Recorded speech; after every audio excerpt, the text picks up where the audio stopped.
Welcome to Policy and Governance Perspectives, the official podcast of the Schar School of Policy and Government at George Mason University. Join Dr. David Ramadan and Schar School experts as they engage in thought-provoking conversations with elected officials, policymakers, and thought leaders. Listen for in-depth discussions on policies, politics, governance, and career pathways, all designed to elevate your perspectives and expand your mind.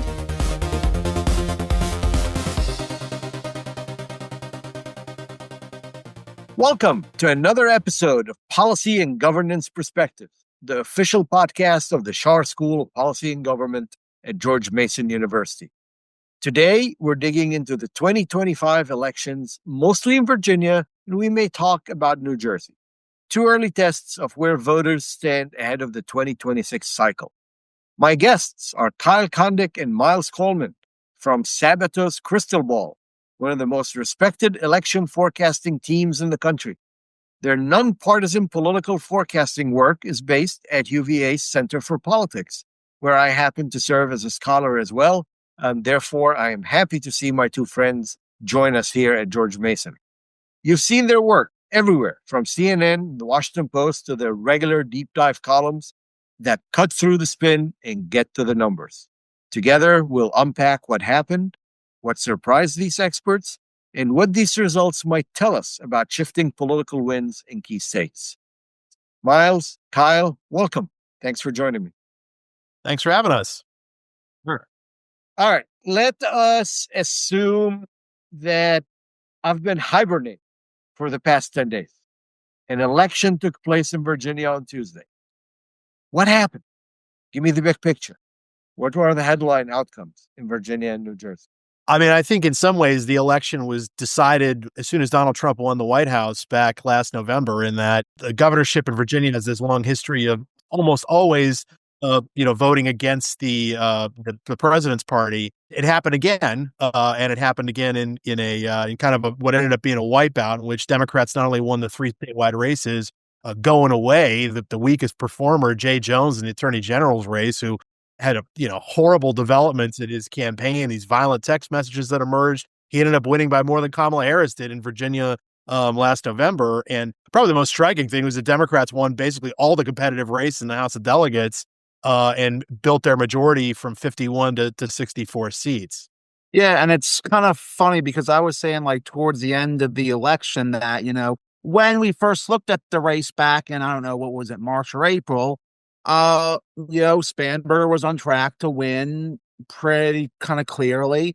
And for all the kind of stuff that happened towards the end of the campaign, our basic outlook didn't really change. I mean, in fact, if anything, it was kind of, things seemed to kind of break towards the end of the election, if anything, in more favor of basically Spanberger and the Democrats. So the overall climate, the overall expectation was on the side of the Democrats for this election.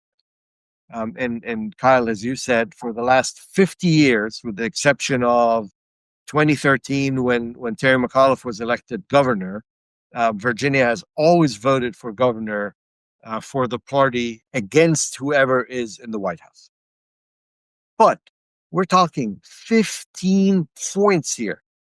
There is no way that we can attribute all of that to Donald Trump and determination. I saw a very pragmatic campaign coming out of the Spanberger side. She ran a very, very pragmatic, not partisan, kitchen table issues, affordability, healthcare, education, versus a dumpster fire on the other side. What surprised you? I came to think of it as, Winston Earl Sears, the Republican candidate, that she was sort of like a cover band candidacy, meaning that she was kind of playing other people's hits and they weren't as good as the originals. And so the attacks she tried to, use against Spanberger, she basically copied the sort of the famous Trump ads against Kamala Harris about, Kamala's for they, them. But the Trump people had good clips of Kamala to use on talking about transition surgeries for, taxpayer-funded transition surgeries for inmates. Spanberger never said anything like that. Even though I think she kind of had a sort of a muddy answer on transgender issues, it didn't really matter, and they didn't have anything effective to put in the ads. And then Earl Sears tried to glom onto the Jay Jones text message scandal and, try to tie Spanberger to that. But again, Spanberger, she wasn't sending texts like that. It was Jay Jones. And so she had a weak hand to play. And I don't even think she necessarily played it all that well. And I think that kind of helps explain how the race kind of expanded out to that 15-point blowout. Yeah, and I think with Spanberger as well, she had a lot of her own strengths as a candidate. I think probably, if Terry McAuliffe were running again this time, he would have probably won, but maybe not by as much of a margin. Nothing against him, but such a big topic of the election this year was just the White House seeming to go out of its way to antagonize Virginia and the basically federal workforce. Basically Spanberger comes from that world. But obviously before her time in Congress, her background was in the CIA. She's probably better able to speak to some of those federal issues. And I think probably one of her strengths that she came into this race with as well is it's kind of weird seeing Spanberger in winning by such a decisive margin, because her 3 races for Congress were always some of the hottest races in the country. And I think she kind of came into this race with that, kind of a muscle memory of, okay, we're not going to take anything for granted. And her races for Congress were very expensive. So I think having a donor kind of network that she came into this race with also, I would think, probably helped her as well. As you mentioned, the shutdown was a big factor, right? The government shutdown.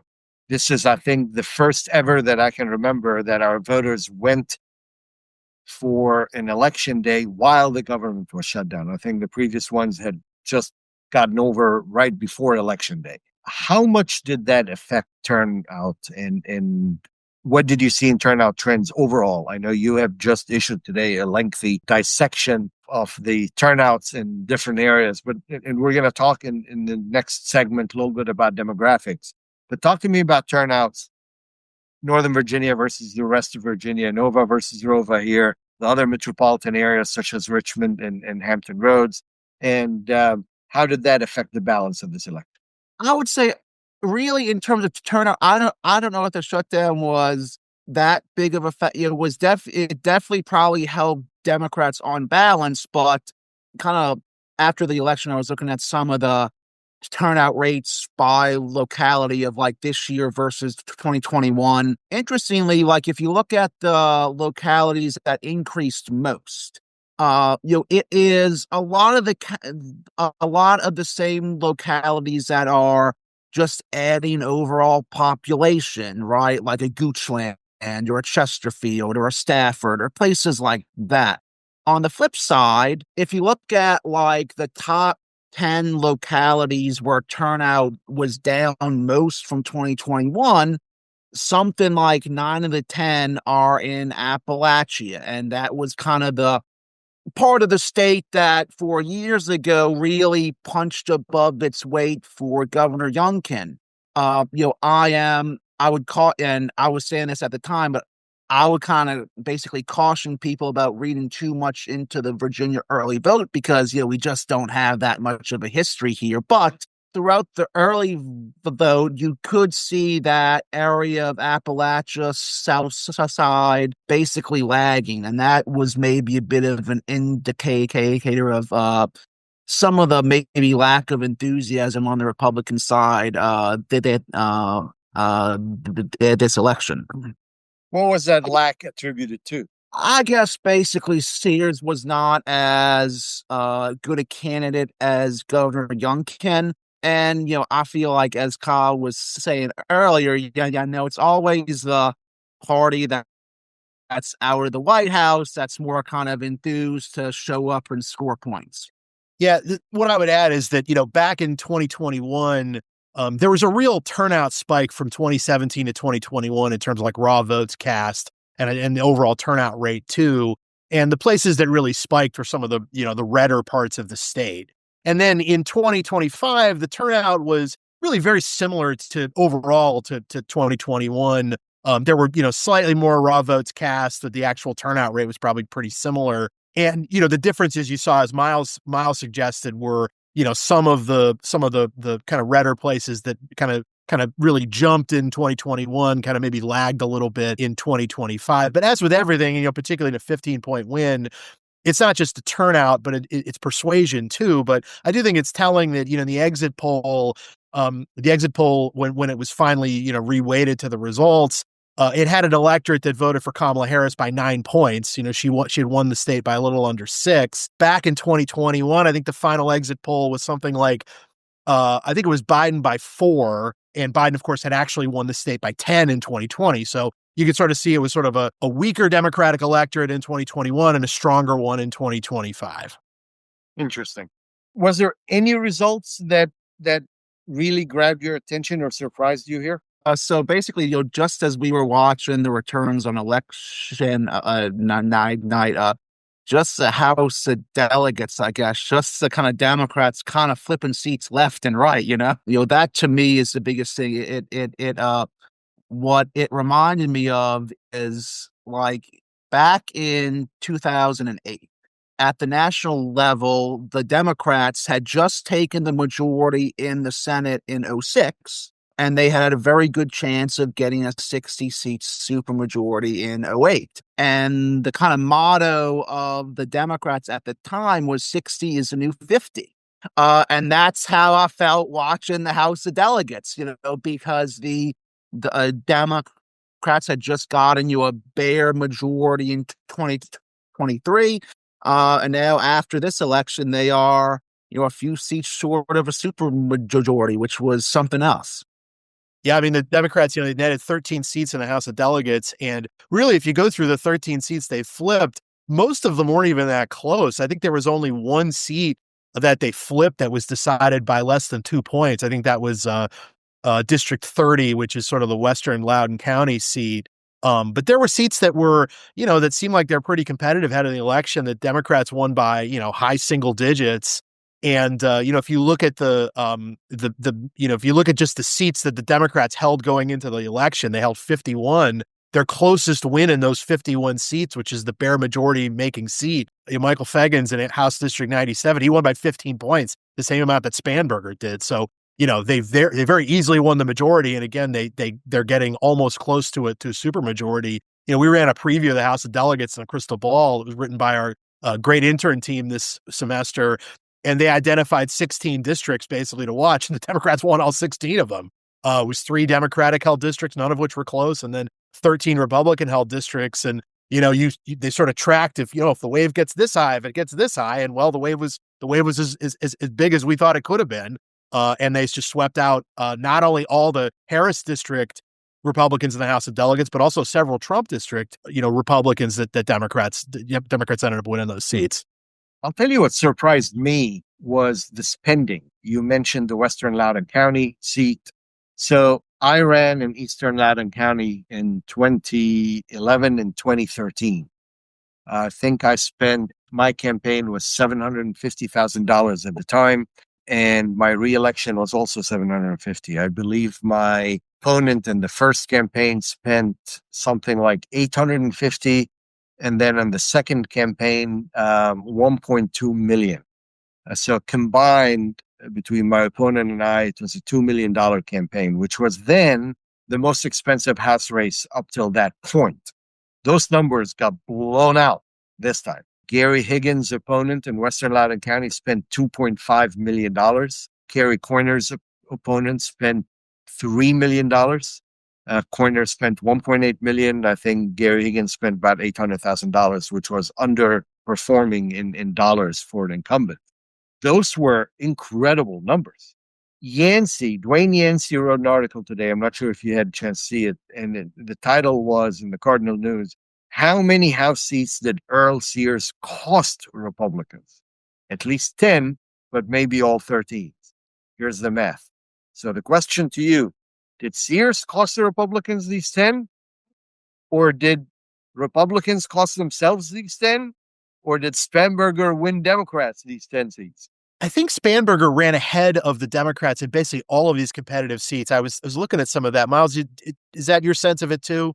Yeah, I think there are maybe two or three in the key races that got a higher share of the vote or something than Spanberger, but that's also more or less how it was back in 2017 with Ralph Northam as well. He kind of ran ahead of not just House delegates candidates, but basically the other statewide too.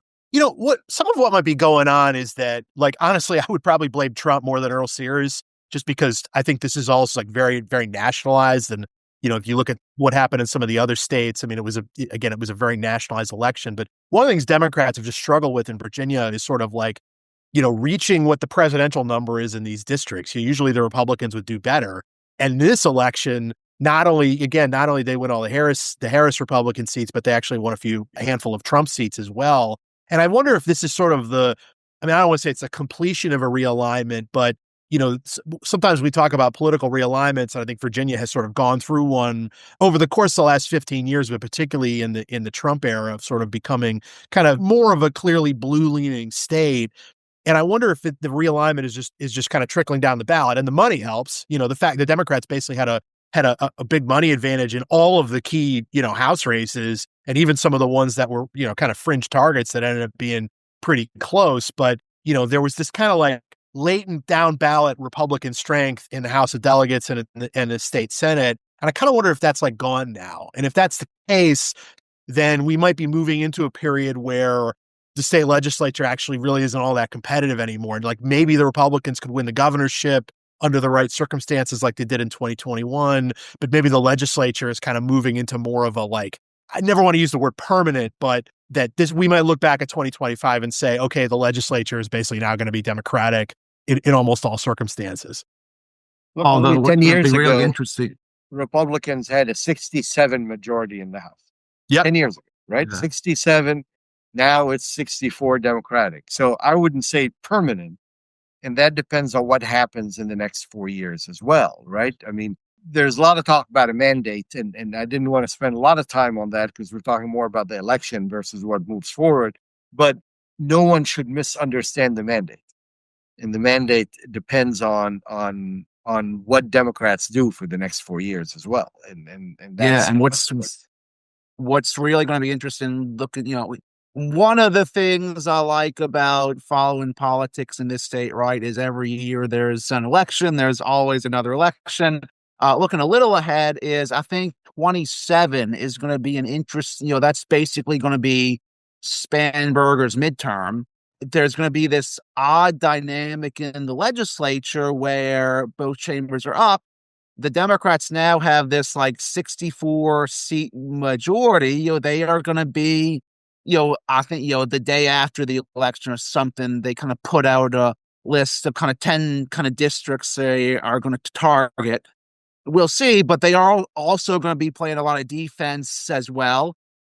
Meanwhile, in the Senate, it's going to be interesting because from 23, the Democrats still have that bare majority. I think there are probably 4 or 5 seats that went for Harris but have Republican. So that kind of offense versus defense dynamic is going to be interesting in a few years. And you're right. I mean, it is basically I remember following elections here in 2023, and you would have a lot of Democratic primaries where they would say things like, okay, well, we really can't accomplish a lot of our big ticket items on spending or education or stuff like that until we have a trifecta. Well, guess what? That's right now. So it's going to be interesting to see how they go about that. absolutely. All right. Split ticket. We've seen some of it this year. There was an interesting attorney general race. The Democratic candidate got hit with a couple of October surprises. One was a texting scandal where he had attacked the former Speaker of the House, a Republican, wished death upon him and his child. And that became the focus of the campaign. The Republicans all over the state moved from boys and girls bathrooms and transgender issue to the J. Jones scandal. for about a month. Talk to me about what was the results of that, and how much split tickets did you see?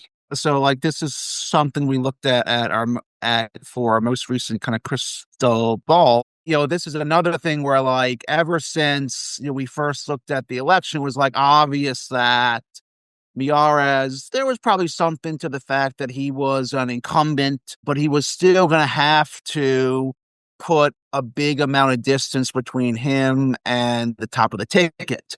In 2021, it was a very straight party type of election where, at the top of the ticket, Governor Youngkin won by about 1.9 or something like that, while Miares won his race by like 0.8 of a point. So not that much. What was interesting about Miares is, even though he did end up losing his seat, he still did run almost 8.5, 9 points ahead of the top of the ticket, which by recent standards, and when I say basically recent, I mean going back to 2005, that distance, that gap is second to only Governor Northam when he was running for lieutenant governor in 2013. He was against a really kind of out there type of candidate on the Republican side. He ends up winning that race by 10.5 points, something like that. But the attorney general race that year that was when Mark Herring was first elected by a few hundred votes. So like there was a 10.5 point gap roughly between like the best performing candidate and the worst statewide.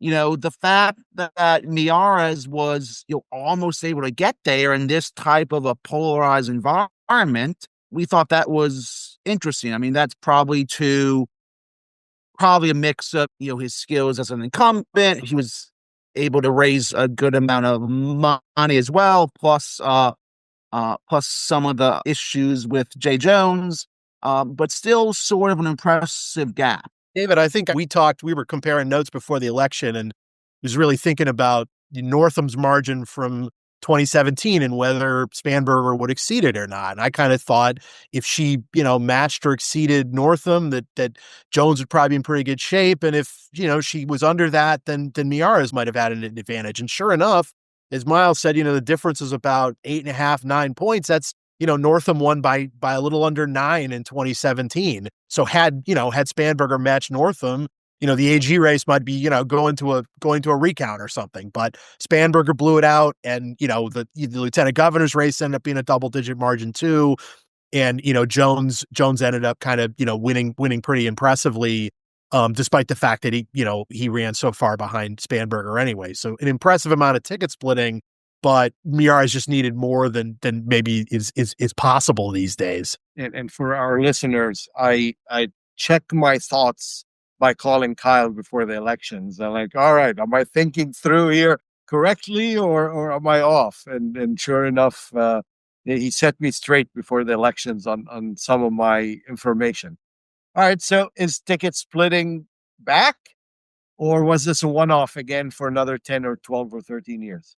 I mean, if you have a candidate who has the problems that Jones did, then you can generate that kind of ticket splitting. But, my guess is you probably would have seen less of it had the story about Jones not come out. I still think Miares probably would have been best performing Republican, but maybe it would have looked a little bit more like the lieutenant governor's race. I mean, it is interesting that you had these 3 statewide races, and they all produced like fairly different, I mean, not different outcomes, but different margins. Spanberger by 15, like Hashmi, I think was maybe a little bit more than 11. The results are not 100% finalized as we're talking here. And then Jones by, it looks like about 6.5. So, you do have some differences. The lieutenant governor's race was kind of definitely the third wheel of the statewide races. And I think it kind of reflected like a, kind of a generic D versus R vote, because I don't think that race was nearly as defined as the other two were.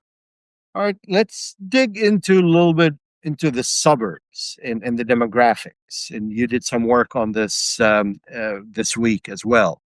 Talk to me about Loudoun County, about Prince William County, about the Asian and the Latinos. Where did that fall in this election? Yeah, so when Kyle and I were watching the election in 2024, basically the the moment we knew Harris had lost the whole election was when we got, when basically, to its credit, I would say that Loudon is pretty good about reporting its votes fast. And, most of its votes were in, and Harris had fallen from, Biden plus 25 down to Harris plus 16. It almost looked like a reporting error, but it was still kind of, within the range of believability. It's kind of, we experienced the same thing last week where most of the results there were in, and Spanberger was up by 30. And basically same thing, it looked like maybe, okay, is this kind of too kind of good, but that's what it was. So interesting bit of kind of a whiplash there. But I think what it spoke to is, even though, even though it's a county we talk a lot about, it's really kind of two localities in one. I actually, before I kind of started here at the Center for Politics, I lived up in Sterling, and it's a very diverse area, a large Asian population, large Muslim population as well. All that is in Senate District 32, which David, I think is roughly the area that you represented. The rest of it kind of out by Leesburg, western part, it's more white. So kind of where I'm going with all of this is that wider part in SD 31, kind of Leesburg West. Between all these elections, it did not move that much. I think it dropped from like Biden plus 17 to Harris plus 14 or something like that.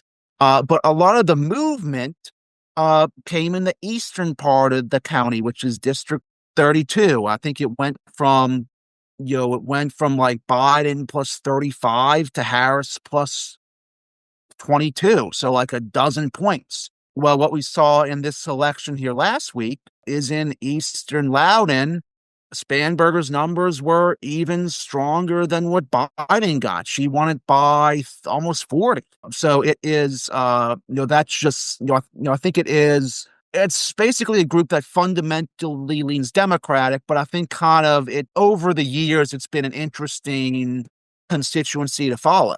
Yeah, and I mean, if you just look at Northern Virginia, Northern Virginia was kind of where Harris kind of lagged Biden. Obviously, Northern Virginia is still very, very blue. And actually, one of the other things that's going on is that the Democratic tendrils from Northern Virginia are extending, further west and further south. And so, like, Stafford around Fredericksburg, that's now kind of a swing county. And Spanberger did quite well there. She did quite well in all the swing counties. But like, even going down to like, south of, you keep going south on 95. I think she carried Caroline County, or it was like 50. Like a few votes, yeah. Yeah, and you'd think of that as, being more of a Republican-leaning place in recent elections.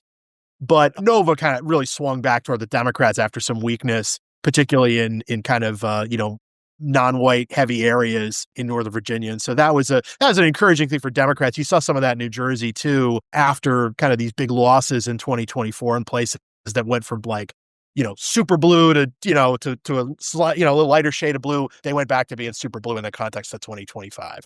And then just something I'll add on that, because Kyle brought up basically Interstate 95. The one area of the state that's been like consistently the most Democratic trending over the past few election cycles is like this stretch of the state running from roughly Williamsburg to Richmond to Charlottesville. It all follows Interstate 64. And, you have localities there like a Chesterfield, which, that used to be a marginal county, even Republican leaning. Spanberger won that by almost 60%. It was nuts. How about Prince William County? Is the realignment you talked about earlier evident in the Latino votes in Prince William? Yeah, so one of the interesting races there, we were kind of unlike kind of basically a New Jersey, which was also up this year, which has these kind of large pockets of basically Hispanics. Virginia doesn't have like one city or one constituency where they just dominate, but the kind of proxy we got for that race or that kind of demographic was House District, I think it was 20, held by Michelle Maldonado. I think it's like plurality Hispanic, something like 45. That was one where in 21, Terry McAuliffe only won it by a dozen points. Spanberger won it 2-1.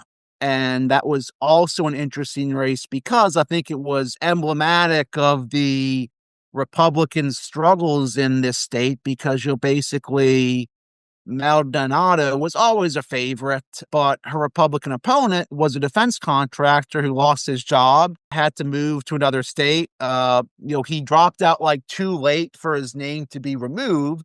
So because of that, and there was a high kind of write-in vote in that district as well. But because of that, Maldonado was like one of the few Democrats who outperformed Spanberger.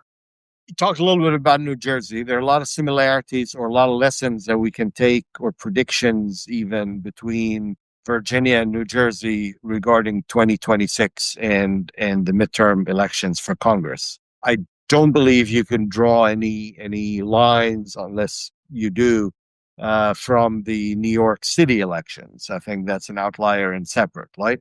So talk to me a little bit about what are you seeing for 2026 for the midterm congressional elections based on what we saw in Jersey and Virginia last Tuesday.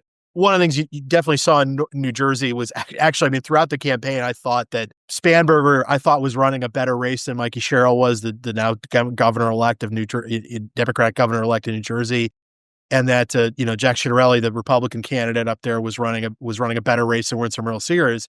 And so I thought New Jersey would be closer, but it was closer, but only by like a point or two.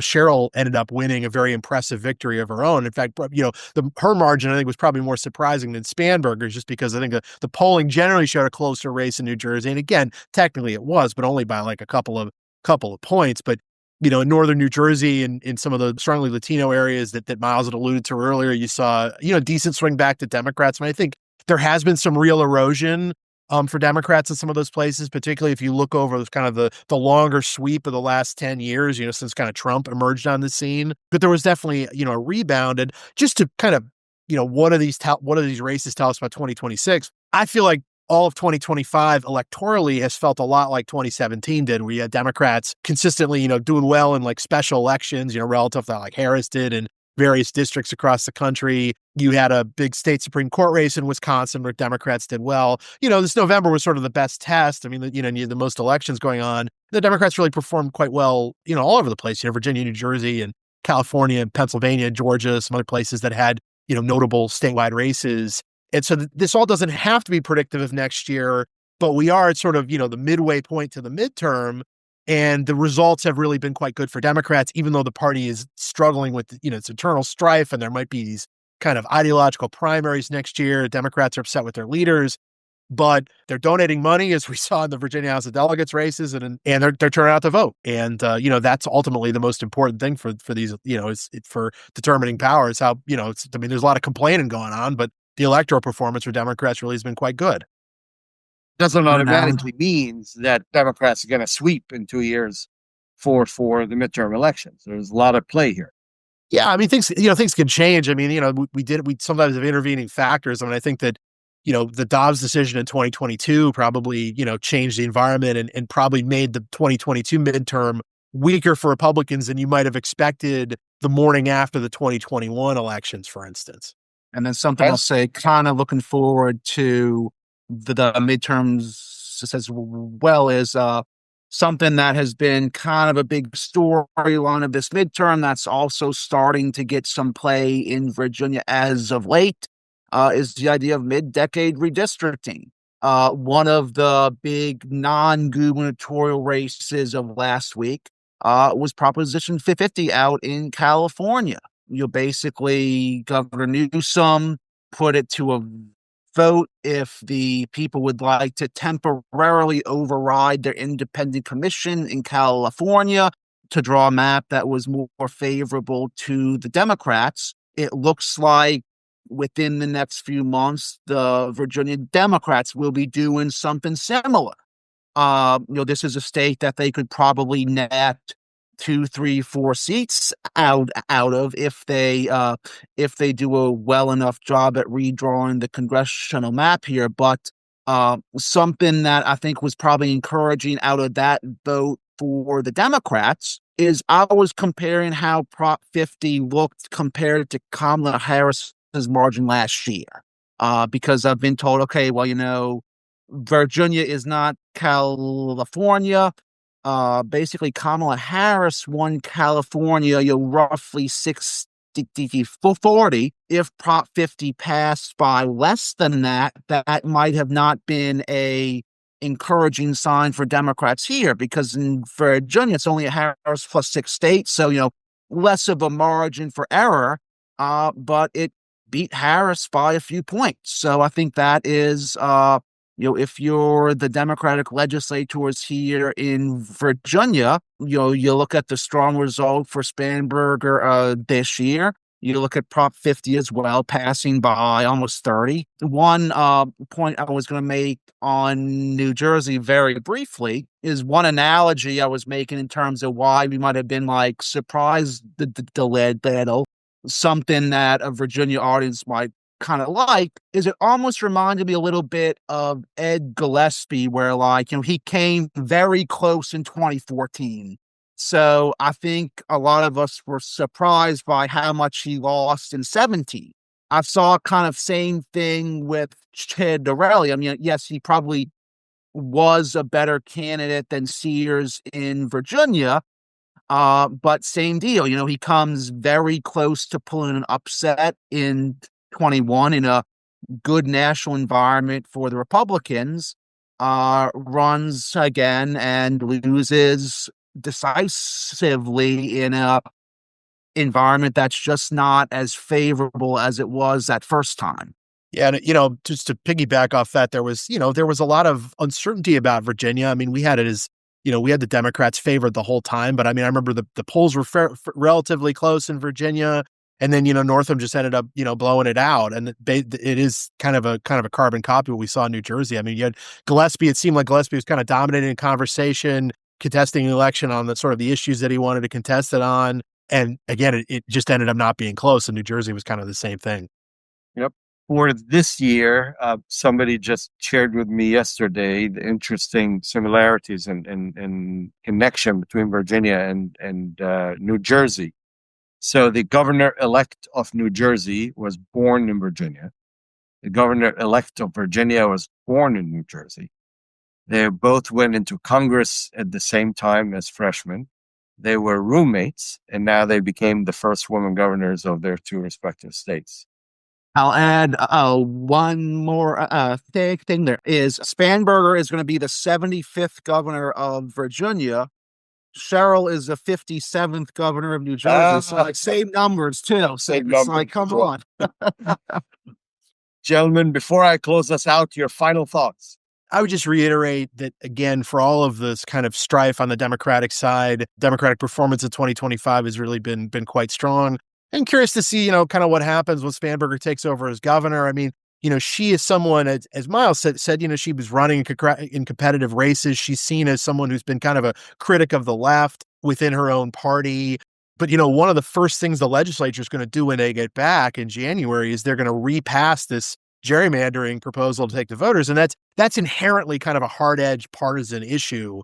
And my guess is that Spanberger probably would like to be dealing with other things.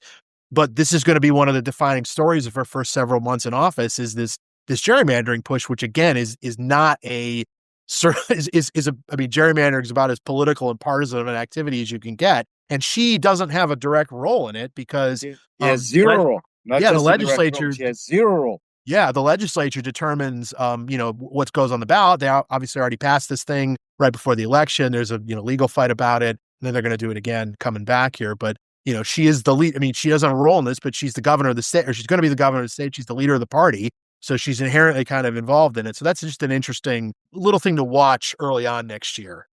Yep. Miles, final thoughts?